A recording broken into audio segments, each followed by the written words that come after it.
नमस्कार दोस्तों, आर के हिंदी स्टोरी में आपका स्वागत है। आइए सुनते हैं जयशंकर प्रसाद जी की लिखी कहानी पंचायत। मंदाकिनी के तट पर रमणीक भवन में स्कंद और गणेश अपने अपने वाहनों पर टहल रहे हैं। नारद भगवान ने अपनी वीणा को कलह राग में बजाते बजाते उस कानन को पवित्र किया। अभिवादन के उपरांत स्कंद, गणेश और नारद में वार्ता होने लगी। नारद स्कंद से, आप बुद्धि के स्वामी गणेश के साथ रहते हैं, यह अच्छी बात है। फिर गणेश से, और देव सेनापति कुमार के साथ घूमते हैं, इससे तोन दिखाकर आपका भी कल्याण ही है।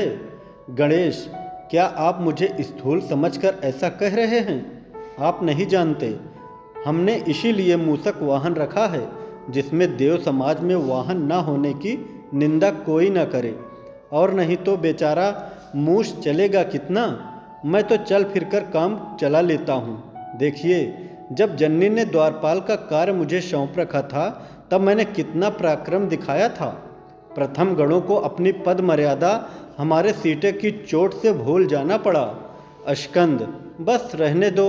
यदि हम तुम्हें अपने साथ न टहलाते तो भारत के आलसियों की तरह तुम भी हो जाते। गणेश हंसकर, नारद जी, देखते हैं ना आप, लड़ाके लोगों से बुद्धि उतनी ही समीप रहती है जितनी कि हिमालय से दक्षिण समुद्र। स्कंद, और यह भी सुना है, ढोल के भीतर पोल। गणेश, अच्छा, तो नारद ही इस बात का निर्णय करेंगे कि कौन बड़ा है।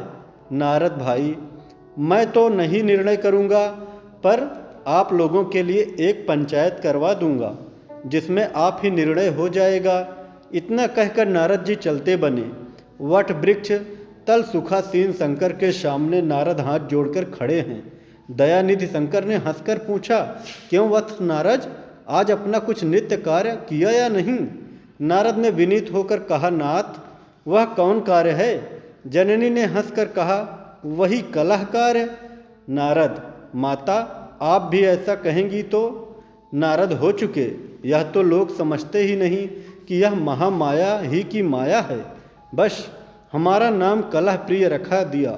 महामाया सुनकर हंसने लगी। शंकर, कहो, आज का क्या समाचार है?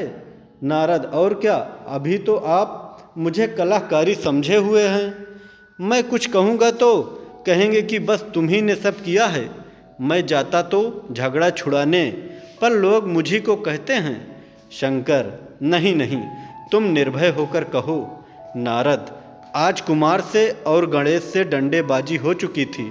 मैंने कहा, आप लोग ठहर जाइए, मैं पंचायत करके आप लोगों को कलह दूर कर दूंगा। इस पर वे लोग मान गए हैं। अब आप शीघ्र उन लोगों के पंच बनकर उनका निपटारा कीजिए। शंकर, यहाँ तक? अच्छा, झगड़ा किस बात का है? नारद, यही कि देवसेन पति होने से कुमार अपने को बड़ा समझते हैं और जननी की ओर देखकर बुद्धिमान होने से गणेश अपने को बड़ा समझते हैं। जननी, हाँ हाँ, ठीक ही तो है, गणेश बड़ा बुद्धिमान है। शंकर ने देखा कि यह तो यहाँ भी कलह उत्पन्न किया चाहता है, इसलिए वे बोले, वत्स, तुम इसमें अपने पिता को ही पंच मानो, कारण कि जिसको हम बड़ा कहेंगे दूसरा समझेगा कि पिता ने हमारा अनादर किया है। अस्तु, तुम शीघ्र ही इसका आयोजन करके दोनों को शांत करो। नारद ने देखा कि यहाँ दाल नहीं गलती, तो जगत पिता के चरण रज लेकर विदा हुए। नारद अपने पिता ब्रह्मा के पास पहुँचे। उन्होंने सब हाल सुनकर कहा, वत्स, तुम्हें क्या पड़ी रहती है जो तू लड़ाई झगड़ों में अग्रगामी बना रहता है और व्यर्थ अपवाद सुनता है? नारद, पिता, आप तो केवल संसार को बनाना जानते हैं, यह नहीं जानते कि संसार में कार्य किस प्रकार से चलता है। यदि दो चार को लड़ाओ ना और उनका निपटारा ना करो तो फिर कौन पूछता है? देखिए, इसी से देव समाज में नारद नारद हो रहा है। और किसी भी अपने पुत्र की आपने देव समाज में इतनी चर्चा सुनी है? ब्रह्मा, तो क्या तुझे प्रसिद्धि का यही मार्ग मिला है? नारद, मुझे तो इसमें सुख मिलता है।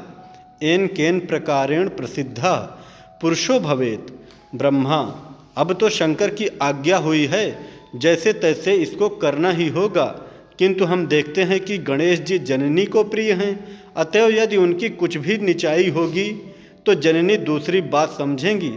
अस्तु, अब कोई ऐसा उपाय करना होगा कि जिसमें बुद्धि से जो जीते वही विजयी हो। अच्छा, अब सबको शंकर के समीप इकट्ठा करो। नारद यह सुनकर प्रणाम करके चले। विशाल वट वृक्ष तले सब देवताओं से सुशोभित शंकर विराजमान हैं। पंचायत जम रही है।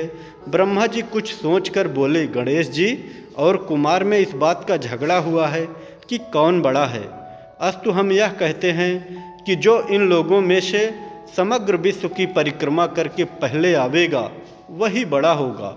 स्कंद ने सोचा, चलो अच्छी भाई, गणेश स्वयं तुंदिल है, मूषक वाहन पर कहाँ तक दौड़ेंगे, और मोर पर मैं शीघ्र ही पृथ्वी की परिक्रमा कर आऊँगा। फिर वह मोर पर सवार होकर दौड़े। गणेश ने सोचा कि भव और भवानी ही तो पिता माता हैं, अब उनसे बढ़कर कौन विश्व होगा। अस्तु, यह विचार कर शीघ्र ही जगत जनक जननी की परिक्रमा करके बैठ गए। जब कुमार जल्दी जल्दी घूम कर आए तो देखा तुंदिल जी अपने स्थान पर बैठे हैं। ब्रह्मा ने कहा, देखो गणेश जी, आपके पहले घूम कर आ गए हैं। स्कंद ने क्रोधित होकर कहा, शो कैसे, मैंने तो पथ में इन्हें कहीं नहीं देखा।